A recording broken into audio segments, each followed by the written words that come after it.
Merci de rester fidèle au programme d'ITV. Bonsoir à toutes et à tous. Bienvenue dans le 1945 à la une de l'actualité. Ce lundi, l'État du Sénégal s'explique sur les derniers développements du dossier. Juan Branco, l'avocat franco-espagnol placé sous contrôle judiciaire, va être expulsé du territoire sénégalais. Ismaïla Madior Fall précise tout de même que l'avocat n'est pas encore tiré d'affaire. Il peut être jugé et condamné au besoin. En ce qui concerne l'état de santé du leader du PASTEF, Ousmane Sonko, le garde des Sceaux confirme son admission à l'hôpital principal de Dakar. Ousmane Sonko a même interrompu, selon lui, sa grève de la faim depuis samedi et a accepté de recevoir des soins. Depuis le 31 juillet dernier, l'État du Sénégal avait pris la décision de restreindre l'accès à Internet pour les données mobiles. La mesure a été levée au bout de 5 jours et dans ce journal, les Sénégalais reviennent sur les conséquences de cette décision sur leurs activités économiques. Parlant justement d'activités, nous nous intéressons ce soir aux activités de vacances de certains élèves. Ils s'essaient à plusieurs métiers durant les grandes vacances pour se faire un peu d'argent et pouvoir se gérer financièrement. Et à la rentrée surtout, ne ratez pas le reportage de Sabel Diagne dans cette édition. Voilà pour les titres, tout de suite le développement.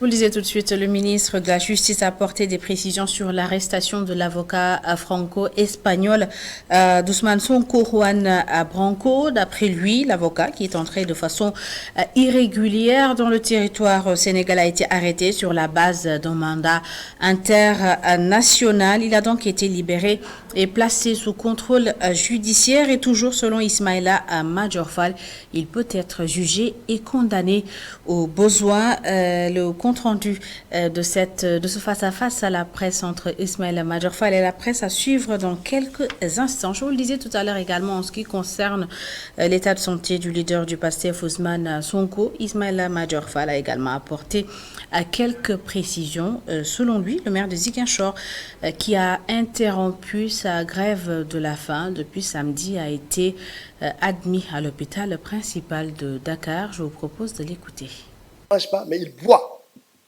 Merci. Et tous ceux qui sont en grève de la faim aussi ne mangent pas, mais ils boivent. Mais depuis quelques jours, ce qu'on a remarqué, parce que moi, garde des Sceaux, je suis réceptionnaire, on m'envoie les comptes rendus de ce qui se passe dans les prisons du Sénégal. Et moi, quand on m'envoie les comptes rendus, je les lis, je les exploite, parce qu'il y va aussi de la responsabilité de l'État. Il résulte des comptes rendus de l'administration pénitentiaire que le samedi matin, M. Ousmane Sonko a pris son petit déjeuner. Le samedi matin. Il aurait donc interrompu sa grève de la faim. Je cite le compte rendu de l'administration pénitentiaire. Et que dans la plupart des prisons aussi, ceux qui sont en grève de la faim partielle, ont arrêté leur grève de la faim. La plupart. Je voudrais aussi bien miser sur le mot. Je n'ai pas dit la totalité. Je pense qu'il faut l'être. Il y a aujourd'hui donc le sieur Ousmane Sonko qui est à l'hôpital principal. C'est une bonne information, c'est pas un fait. Il est admis à l'hôpital principal parce que quand vous êtes dans les établissements pénitentiaires, quand vous êtes en prison, si l'administration pénitentiaire se rend compte que vous n'êtes pas bien, on vous amène à l'hôpital. Il a subi des soins et après administration de ces soins, je ne veux pas entrer dans des considérations personnelles, dans son bulletin de santé, je n'y entrerai pas, mais lorsqu'il a reçu les soins, il se porte mieux. Il y a le sieur Pape Alénian qui continue sa grève de la faim, mais lui, il n'accepte pas les soins. Évidemment, il peut y avoir des conséquences dommageables. Mais l'hôpital assure un suivi et un contrôle régulier sur son état de santé. Donc voilà ce que je voulais dire. Et puis le ministre de la Justice a également apporté des précisions sur l'arrestation de l'avocat franco-espagnol d'Ousmane Sonko, Juan Branco. D'après lui, l'avocat qui est entré de façon irrégulière dans le territoire sénégalais a été arrêté sur la base d'un mandat international. Il a donc été libéré et placé sous contrôle judiciaire. Et toujours selon Ismaïla Madior Fall, il peut être jugé et condamné au besoin. Compte rendu de son face-à-face avec la presse à Midiouf. Suite mais pas fin de l'affaire Juan Branco, arrestation, libération et expulsion, le ministre de la Justice lève le voile sur cette série judiciaire. C'est pas possible. Ce n'est pas des faits pour lesquels on applique la procédure de la flagrance. C'est pour ça donc qu'il a été inculpé.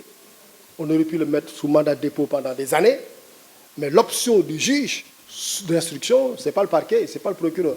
C'est le juge qui a souverainement décidé de l'inculper et de lui accorder la liberté provisoire. Voilà, nous avons des accords de coopération judiciaire très sérieuses qui nous lient avec la France. Nous pouvons à tout moment coopérer avec la France lorsqu'il y a un besoin d'administration de la justice. Il n'y avait pas donc de raison de le garder dans les liens de la détention. Mais, attention, cela veut dire quoi? Cela veut dire, la procédure de l'information judiciaire continue à son encontre. Tous les actes d'instruction vont être posés. Deuxièmement, il est possible que son contrôle judiciaire soit révoqué. Et troisièmement, il peut être jugé lorsque l'information sera clôturée.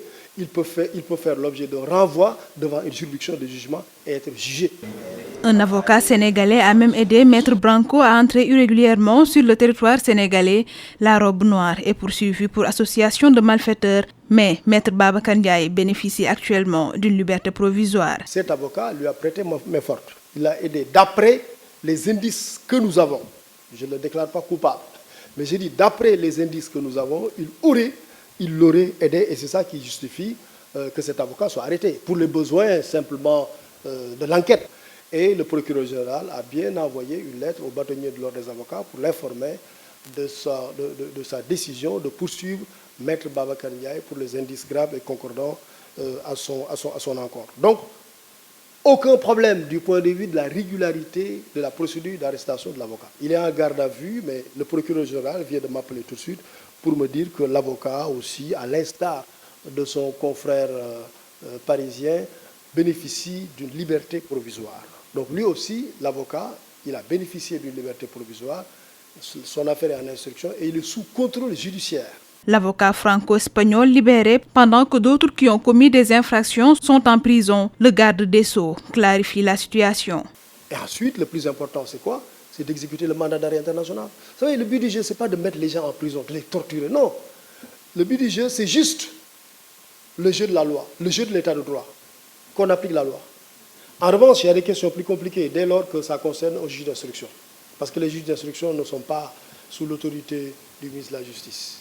Ils bénéficient de l'inamovibilité, ils sont indépendants, tout le monde le sait, les juges. Donc voilà, parfois il y a des questions sur lesquelles je ne pourrais pas trop approfondir. Nul n'est au-dessus de la loi, conclut le ministre de la Justice, Ismaïla Madior Fall, précise que l'État du Sénégal sera aux aguets pour mener cette affaire jusqu'au bout, conformément aux exigences de l'État de droit. Maître Mamada Magueye, lui, approuve cette décision de l'État du Sénégal pour l'avocat sénégalais. Juan Branco a décrédibilisé les institutions du pays et devrait être jugé au même titre que ses complices. Sa libération entacherait même, selon lui, la souveraineté du pays. Écoutons-le. Cette mesure bafoue l'honneur et la dignité de notre pays. M. Branco nous a nargués. Il est venu ici exploiter la notoriété d'Ousmane Sonko pour se vendre avec une plaidoirie pro domo où il a davantage parlé de lui que du dossier de son client. Il a insulté nos magistrats, manqué de respect de nos institutions. Il a snobé les enquêteurs et les juges d'instruction en refusant de répondre à leurs questions. Et malgré tout, il obtient une mesure d'office, contrôle judiciaire et de libération, sans avoir été interrogé sur le fond. Et nous avons tous généralement la pratique ici, c'est que les mesures de libération doivent être consécutives à une interrogation au fond et à une demande de liberté provisoire. Mais malgré tout ça, il a profité de tout. Il a obtenu une mesure d'office. de libération. On se dit, est-ce qu'il n'y a pas une coopération entre les deux pays qui fait que la libération de Juan Branco vers la France il pourrait peut-être être jugé là-bas ou une chose comme ça? Je ne l'ai pas encore évalué cette question, mais aujourd'hui, ce que je constate, c'est que nous avons manqué de mettre en œuvre notre souveraineté nationale. Notre souveraineté nationale, c'est que personne, je ne parle même pas des citoyens sénégalais, mais n'importe quelle personne ici au Sénégal doit respecter nos lois et règlements. Et puis retenez que Maître Babacar Ndiaye, membre du collectif des avocats d'Ousmane Sonko, arrêté depuis vendredi dans le cadre de ce dossier, a retrouvé la liberté en début d'après-midi. Il a été libéré sous convocation. L'Ordre des avocats du Sénégal réclame pour sa part la cessation immédiate des poursuites initiées contre lui.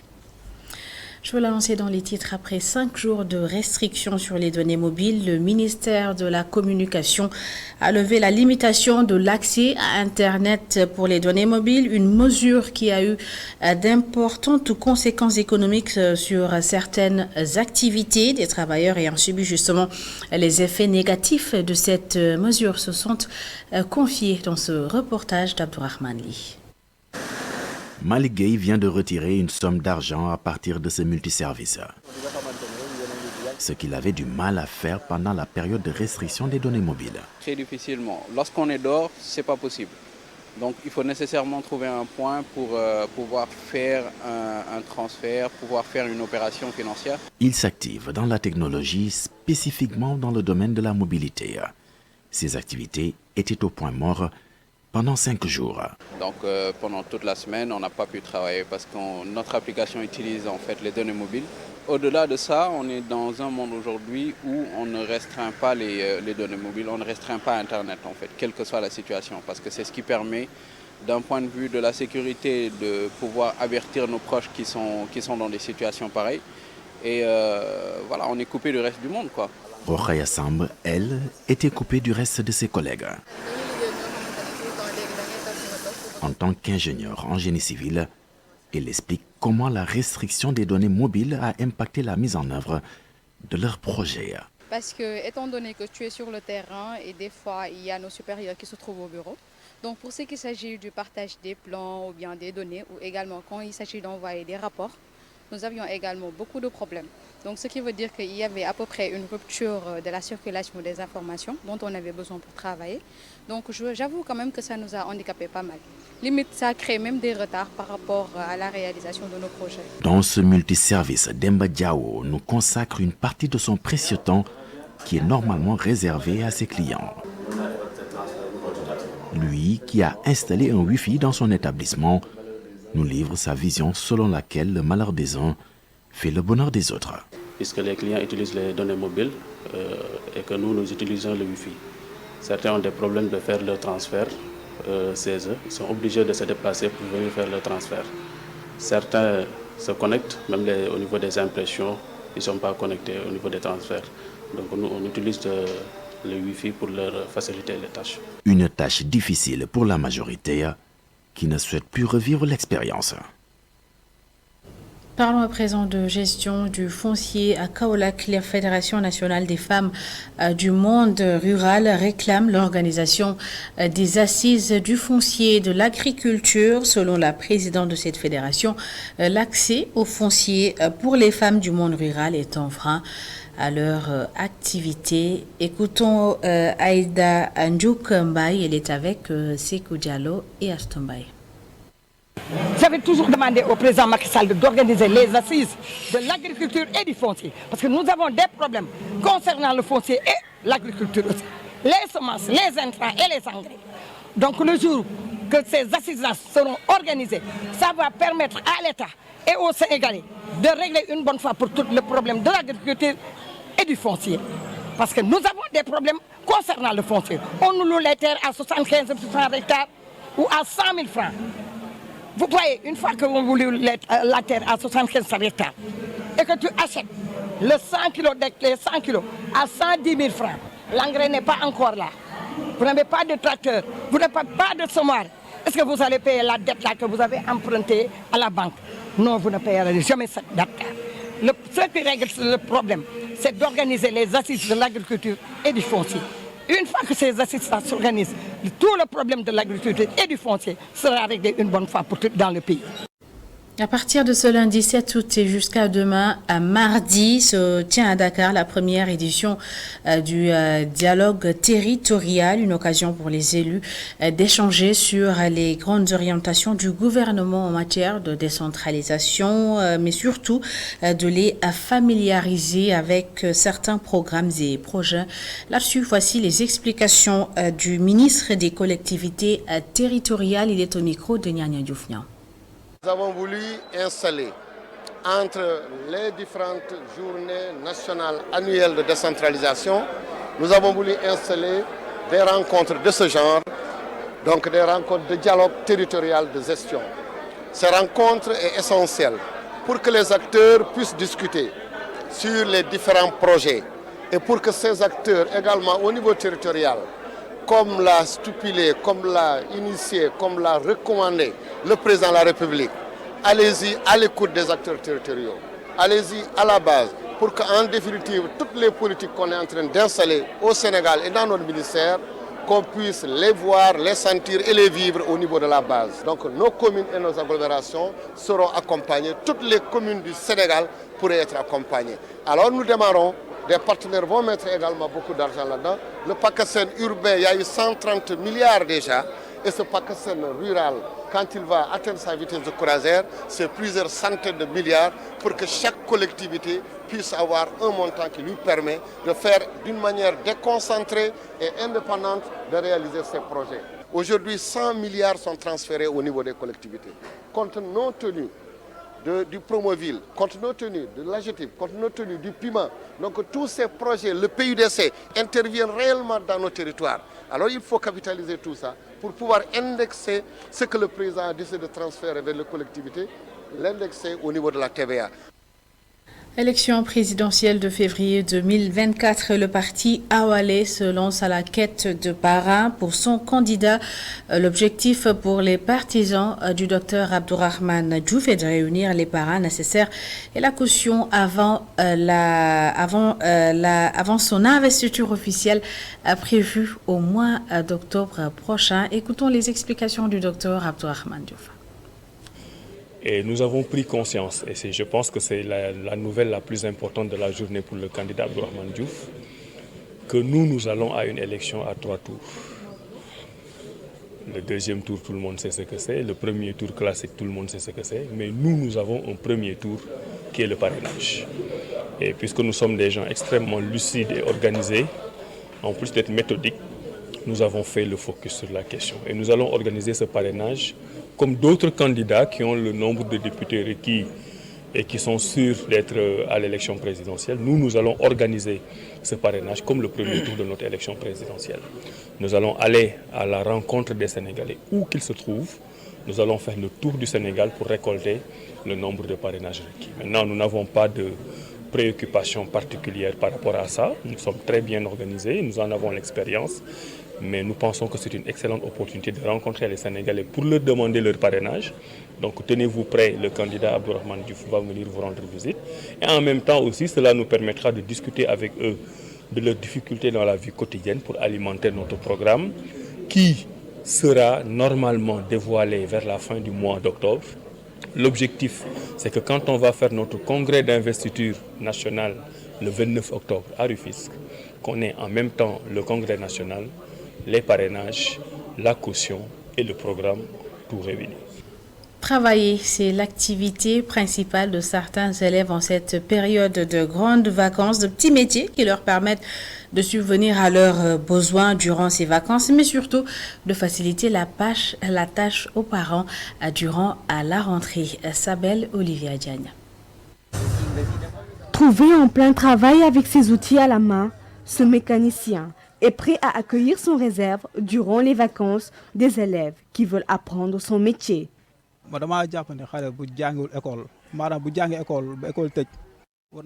la fermeture de l'école, les élèves doivent apprendre un métier comme la mécanique, la maçonnerie ou encore la couture. C'est pour éviter de passer de travers. Apprendre un métier sera bénéfique pour eux.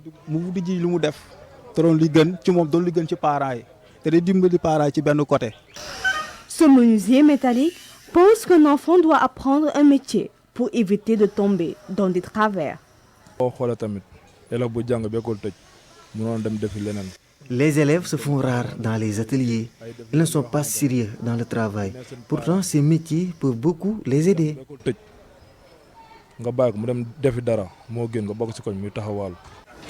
Aux alentours de l'atelier se trouvent les locaux d'un couturier. Il en demande, mais les élèves travailleurs se font rares, selon lui. Au lieu de traîner, c'est mieux d'apprendre un métier pour augmenter ses connaissances, un surplus de l'école même.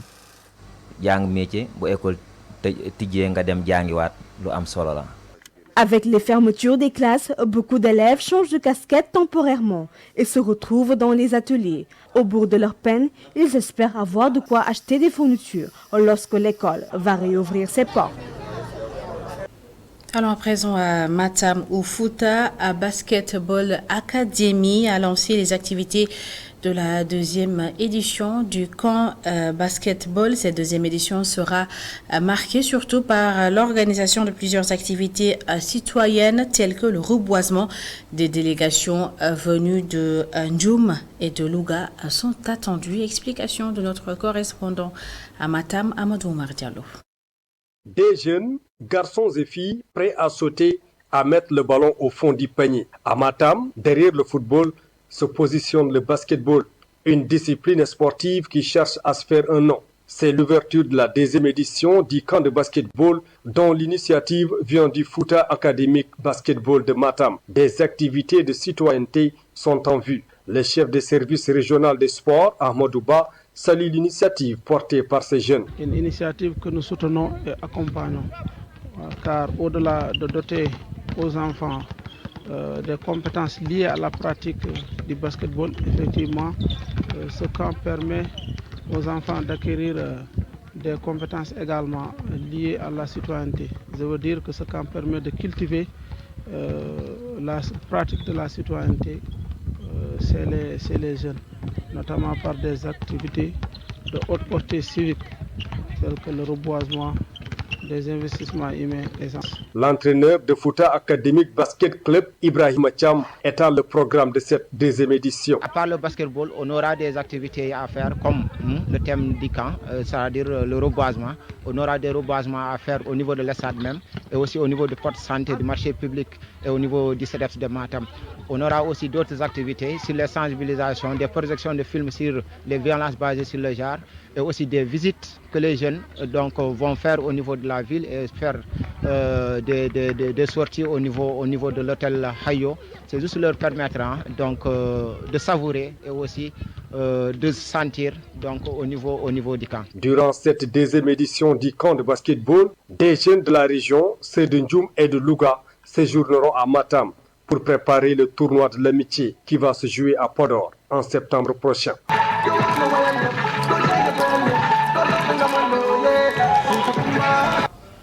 Amadou Oumar Diallo, merci. C'est la fin de cette édition. Merci à toutes et à tous de l'avoir suivi. Merci de votre fidélité. L'info continue sur emedia.sn.